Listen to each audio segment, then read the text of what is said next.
السلام علیکم دوستو، امید کرتی ہوں آپ سب خیریت سے ہوں گے۔ پروفٹ سیریز میں آج ہم نوح علیہ السلام کا واقعہ سنیں گے۔ نوح علیہ السلام اللہ کے ایسے پیغمبر تھے جو تقریباً 950 سال زندہ رہے اور اللہ کی طرف لوگوں کو دعوت دی۔ اگر آپ کو پروفٹ سیریز میں انٹرسٹ ہے تو پلیز میرے چینل کو سبسکرائب کر لیجیے اور اپنے دوستوں کے ساتھ ضرور شیئر کیجیے گا۔ چلیے شروع کرتے ہیں with the real life story of prophet نوح علیہ السلام۔ آدم علیہ السلام کی وفات کے بعد تقریباً 1000 سال بعد نوح علیہ السلام تشریف لائے۔ آدم علیہ السلام کے بعد کی نسلیں بہت نیک تھیں اور تقریباً 1000 سال بعد شیطان نے ان کو بہکایا کہ کچھ نیک اور بزرگ لوگوں کو یاد رکھنے کے لیے ان کے بت بنا لو۔ تو ان لوگوں نے کچھ بزرگ کو عزت دینے کے لیے ان کے بت بنا لیے۔ اس وقت تو بتوں کی پوجا نہیں ہوئی، پر کچھ نسلوں کے بعد لوگ آہستہ آہستہ ان بتوں کو پوجنے لگ گئے۔ کفر اور شرک عام ہو گیا اور ایک اللہ کی عبادت بند ہو گئی۔ تب اللہ نے دنیا میں نوح علیہ السلام کو بھیجا۔ اس وقت انسانوں کی عمر زیادہ ہوتی تھی اور نوح علیہ السلام کی عمر تقریباً 950 سال تھی۔ نوح علیہ السلام نے لوگوں کو اللہ کی طرف دعوت دی۔ سورہ نوح میں اللہ فرماتا ہے، یقیناً ہم نے نوح کو ان کی قوم کی طرف بھیجا کہ اپنی قوم کو ڈراؤ اور خبردار کر دو، اس سے پہلے کہ ان کے پاس دردناک عذاب آئے۔ نوح علیہ السلام نے اپنی قوم سے فرمایا، اے میری قوم، میں تمہیں صاف صاف ڈرانے والا ہوں، تو تم اللہ کی عبادت کرو اور اس سے ڈرا کرو اور میرا کہنا مانو، تو وہ تمہارے گناہ بخش دے گا۔ نوح علیہ السلام تبلیغ کے سلسلے میں بہت محنت کرتے تھے۔ دن رات لوگوں کے گھروں میں جا کر لوگوں کو دعوت دیتے تھے۔ نوح علیہ السلام لوگوں کو پرائیویٹلی اور پبلکلی سمجھاتے، یہاں تک کہ انہیں یہ کرتے کرتے 950 سال گزر گئے، پر صرف چند لوگوں کے سوا کوئی ایمان نہیں لایا۔ نوح علیہ السلام کی قوم ان کا مذاق بناتی تھی اور کہتی تھی، اگر تم سچے ہو تو تم جس عذاب کو وعدہ کرتے ہو اس کو لے آؤ۔ نوح علیہ السلام کی قوم سال در سال برائی میں آگے بڑھتی گئی اور نوح علیہ السلام کو پریشان کرتی رہی اور کوئی ایمان نہیں لایا، صرف کچھ لوگوں کو چھوڑ کر۔ پھر اللہ نے نوح علیہ السلام کی طرف وحی کی اور فرمایا، آپ کی قوم میں سے جو ایمان لا چکا ہے اس کے سوا اب کوئی ایمان نہیں لائے گا، بس آپ ان کے کاموں پر غمگین نہ ہوں۔ جب اللہ نے وحی کر دی اور انہیں بتا دیا کہ اب کوئی ایمان نہیں لائے گا تو وہ نا امید ہو گئے اور اپنی قوم کے لیے بد دعا کی، اے میرے پروردگار، تو روح زمین پر کسی منکر کو زندہ نہ چھوڑ اور مومن مرد اور عورتوں کو بخش دے۔ نوح علیہ السلام نے جب اللہ کو پکارا تو اللہ نے نوح علیہ السلام کو ایک بڑی کشتی بنانے کی وحی کی، پر نوح علیہ السلام نہیں جانتے تھے کہ وہ اتنی بڑی کشتی کیسے بنائیں۔ تو اللہ نے جبریل علیہ السلام کو ان کی مدد کے لیے بھیجا۔ نوح علیہ السلام ایک پہاڑ پر رہتے تھے، ان کے آس پاس درخت نہیں تھے، نہ ہی پانی تھا۔ انہوں نے بہت سے درخت اگائے، پھر ان کو کاٹا اور پہاڑ پر بیٹھ کر کشتی تیار کرتے رہے۔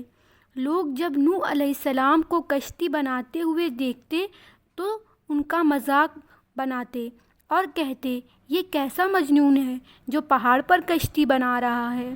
دھیرے دھیرے بہت محنت کے بعد ایک بہت بڑی کشتی تیار ہو گئی۔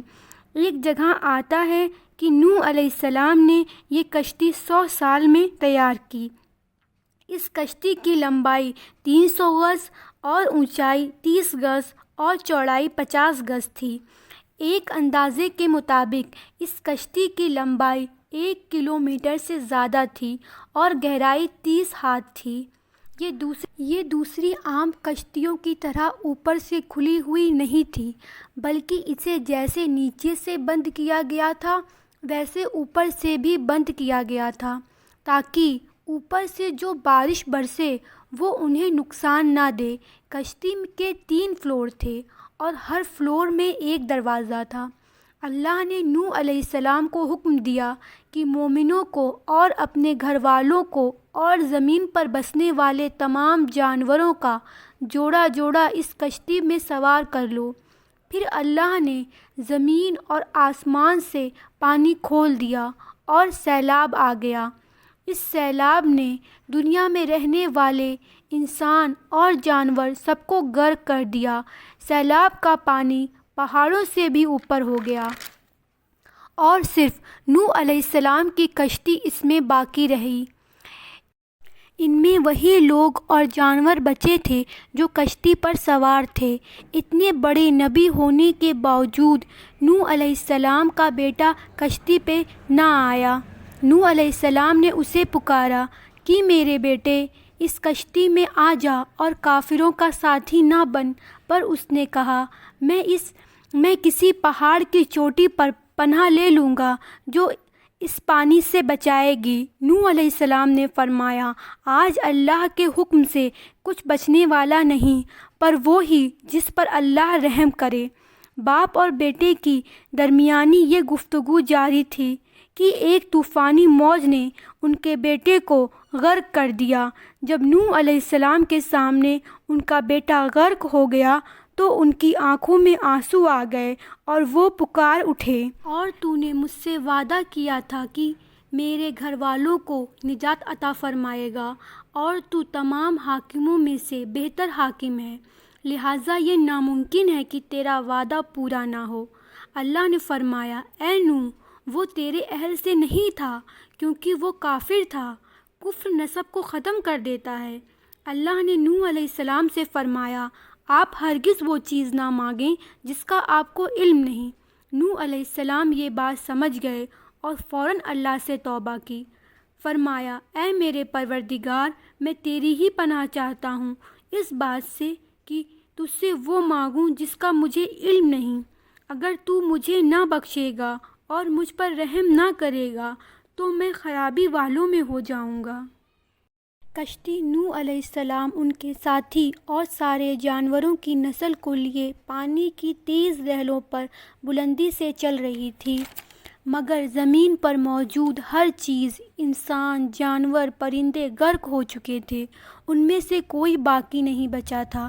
اگر کوئی بچا تھا تو وہ کشتی والے۔ نوح علیہ السلام اور ان کے ساتھی 6 مہینے تک اس کشتی میں رہے۔ پھر اللہ کے حکم سے طوفان رک گیا۔ اللہ نے زمین کو حکم دیا کہ وہ پانی نگل جائے۔ زمین نے سارا پانی نگل لیا اور زمین خشک ہو گئی اور کشتی پہاڑ پر جا کر ٹھہر گئی۔ اب انہیں حکم ہوا کہ سلامتی کے ساتھ کشتی سے اتر آئیں۔ آپ سب پر برکت نازل ہوگی اور ان نسلوں پر بھی جو آپ سے پیدا ہوگی۔ پھر صرف نوح علیہ السلام سے آگے کی نسل شروع ہوئی اور زمین میں ان کی اولاد کے علاوہ اور کسی کی نسل باقی نہ رہی۔ سارے جانوروں کی نسل پھر سے یہیں سے پیدا ہوئی۔ نوح علیہ السلام کے 3 بیٹے تھے، سام، حام اور یافز، جن سے دنیا کی نسل آگے بڑھی۔ سام کی اولاد گندمی رنگ کی تھی۔ عرب ممالک، سیریا، فلسطین اور اسرائیل کے لوگ سام کی اولاد ہیں۔ حام کی اولاد کالے رنگ کی تھی۔ افریقہ، انڈیا، ایجپٹ، سوڈان کے لوگ سام کی اولاد ہیں۔ گورے رنگ کے لوگ یافز کی اولاد ہیں۔ چائنا، جاپان، کوریا اور یورپ کے لوگ یافز کی نسل ہیں۔ نوح علیہ السلام کا چوتھا بیٹا جو ایمان نہ لانے کی وجہ سے برباد کر دیا گیا تھا، اس کا نام کنعان تھا اور اس سے کوئی نسل آگے نہیں بڑھی۔ قرآن میں اللہ نے فرمایا، اور ہمیں نوح نے پکارا اور دیکھ لو ہم کیسے اچھی دعا قبول کرنے والے ہیں۔ ہم نے اسے اور اس کے فرمانبرداروں کو اس زبردست مصیبت سے بچا لیا اور اس کی اولاد باقی رہنے والی بنا دی۔ طوفان کے بعد نوح علیہ السلام 350 سال زندہ رہے، پھر نوح علیہ السلام فوت ہو گئے۔ نوح علیہ السلام کی کشتی آج بھی موجود ہے۔ ریسرچرز نے ترکی میں اس کشتی کو ڈھونڈ لیا ہے۔ قرآن میں اللہ نے فرمایا، اور بے شک ہم نے اس واقعے کو نشانی بنا کر باقی رکھا۔ بس ہے کوئی نصیحت حاصل کرنے والا؟ لوگ اسٹوریز کو ڈینائی کر سکتے ہیں پر ایویڈنس کو ڈینائی نہیں کر سکتے۔ نوح علیہ السلام کی یہ کشتی ایک بہت بڑا ایویڈنس ہے اس پورے واقعے کا۔ تو یہ تھا نوح علیہ السلام کا بہترین واقعہ۔ نیکسٹ آپ کون سے پروفٹ کی اسٹوری سننا چاہتے ہیں پلیز کمنٹ کر کے بتائیے، اور اگر آپ کو پروفٹ سیریز میں انٹرسٹ ہے سو پلیز میرے چینل کو سبسکرائب کر لیجئے۔ شکریہ۔